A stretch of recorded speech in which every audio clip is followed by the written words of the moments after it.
আসসালামু আলাইকুম এভরিওয়ান, স্বাগতম জানাচ্ছি আমার ঘর চ্যানেল। আশা করি সবাই ভালো আছেন। তো আজকে আপনাদের সাথে এই রেসিপিটা দেখে নিশ্চয়ই বুঝতে পারছেন আমি কি শেয়ার করব। এটা হচ্ছে চিকেন নাগেট।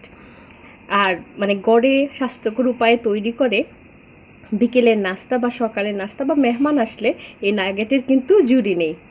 তো চলুন আমরা এই নাগেটটা তৈরি করি। আমার চিকেন নাগেটের জন্য এখানে আমি মুরগের বুকের মাংস নিয়ে নিয়েছি। আমি একটু ছোটো করে টুকরা করে নিয়েছি, এতে কিমা করতে সুবিধা হবে। এখানে নিয়ে নিচ্ছি 3 পিস ব্রেড। আমি ব্রেডগুলোকে কেটে নিচ্ছি।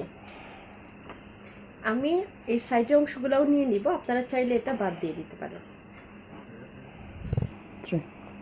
আমি আমার ব্রেডগুলোকে প্রথমে দুধ দিয়ে ভিজিয়ে নিব, এতে টেস্টটা খুবই ভালো। আমি একটু নেড়ে দিচ্ছি, এতে দুধটা ভালো করে ভিজে যাবে। ব্রেডটা জাস্ট কয়েক 1-2 মিনিট অপেক্ষা করলেই হবে, ব্রেডগুলো নরম হয়ে যাবে। তো আমার ব্রেডটা নরম হতে হতে আমি প্রথমে মাংসের কিমিটা করে নিব। তো এখানে আমি একটা ব্লান্ডার নিয়ে নিচ্ছি। ব্লান্ডারের মধ্যে আমি আমার মাংসেরগুলো দিয়ে দিচ্ছি। প্রথমে আমি এটা ব্লেন্ড করে নিব। এখানে আমার চিকেন কিমাটা তৈরি হয়ে গেছে। এখন আমি প্রথমে আমার এই যে দুধে ভিজানো ব্রেডটা দিয়ে দিব।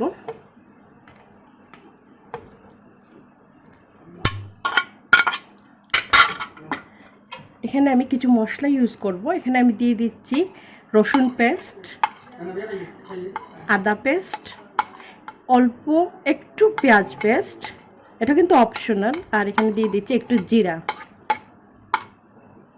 আর দিয়ে দিব পরিমাণ মতো লবণ।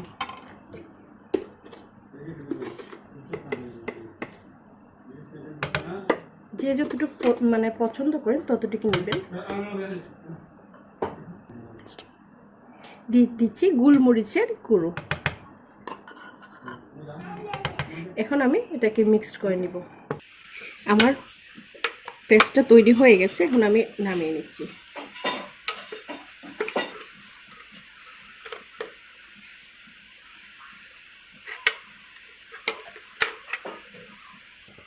এখন এর মধ্যে আমি নিয়ে নিব 1 চামচের মতো কর্নফ্লাওয়ার।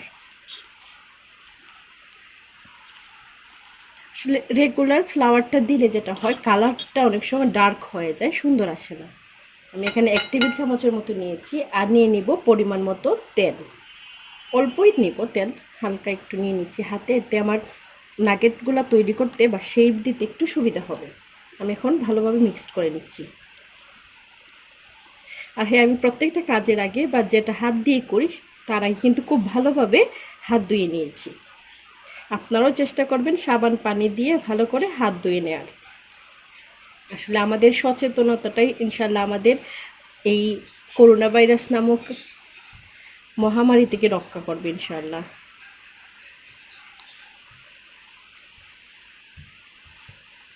আমি 2 হাতে অল্প একটু তেল মেখে নিব। মেখে তারপর আমি নাগেটগুলোর শেপ দেব।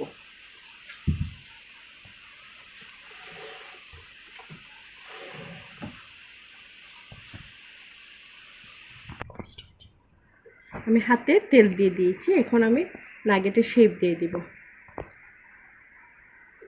আমরা বাজারে যেভাবে খাই, বাজার থেকে কিনে ওই শেপও দিতে পারেন, আবার ডায়মন্ড বা স্কোয়ার আপনাদের ইচ্ছা মতোই কিন্তু শেপ দিতে পারেন। তো আমি এভাবে দিয়ে দিলাম। এখানে আমি একটা প্লেটে একটা নর্মাল ফ্লাওয়ার সাদা যে ময়দাটা রেখে দিয়েছি। তো এর মধ্যে ভালো করে আমি কুট করে নেব।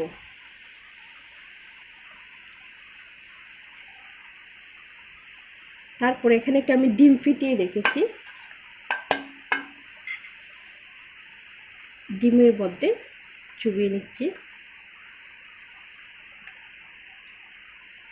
তারপর দিয়ে দিচ্ছি ব্রেড ক্রামের মধ্যে। তো অবশ্যই আমার এই হাত বড়ে গেছে, তো আমি অন্য হাত দিয়ে ব্রেড ক্রামে মিক্সড করে নেব, এতে কিন্তু আর ব্রেড ক্রামটা মেস হবে না।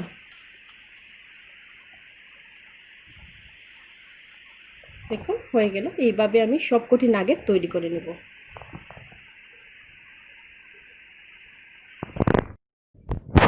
তেল দিই, যেহেতু আমি ডুবো তেলে ফ্রাই করব সেজন্য একটু বেশি তেল দিলাম। তেলটা গরম হওয়া পর্যন্ত অপেক্ষা করব। খুব বেশি গরম করবো না, আমি মিডিয়াম আঁচে ফ্রাই করব। আস্তে আস্তে ফ্রাই হলে, যেহেতু আমার মাংসটা কাঁচা, আস্তে আস্তে ফ্রাই হবে এবং বাইটটাও খুব সুন্দর হবে। আমার তেলটা মোটামুটি গরম হয়ে আসছে, এখন আমি আস্তে আস্তে একটা একটা করে দিয়ে দিব। আর তেলটা কিন্তু খুব বেশি গরম হয় নাই, তো আমি এইভাবেই দিব।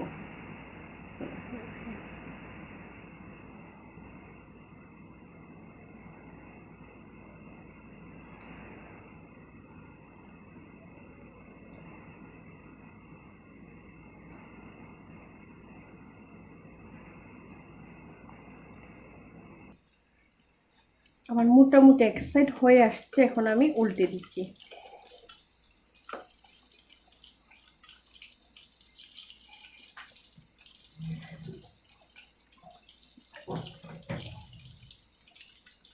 যেহেতু আমার ব্রেড ক্রামটা আমি নিজে ঘরে তৈরি করেছি, তাই কিন্তু অরেঞ্জ কালারটা আসেনি। আপনারা যারা বাজার থেকে কিনে আনবেন ব্রেড ক্রাম, তারা কিন্তু মানে নাগেট তৈরি করলে সেটা কিন্তু অনেকটা কালারটা অরেঞ্জ কালার আসবে।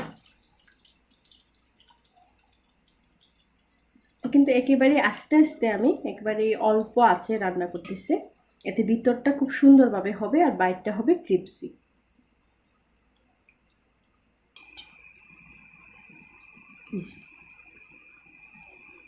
নাগেটগুলো আমি মোটামুটি গোল্ডেন ব্রাউন করে ভেজে নিচ্ছি। অপর সাইডটা এখনো মানে হয় নাই, আর একটু সময় অপেক্ষা করতে হবে। আমার চিকেন নাগেটগুলোর দুই সাইডে কিন্তু খুব সুন্দর কালার চলে আসছে। এখন আমি একটা একটা করে তুলে নেব। একটি প্লেটে আমি টিস্যু পেপার নিয়ে নিয়েছি।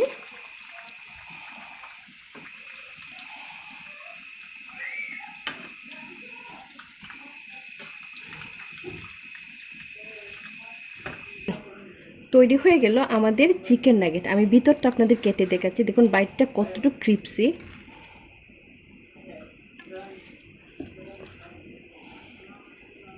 আর ভিতরটা দেখুন কত সুন্দরভাবে সিদ্ধ হয়েছে।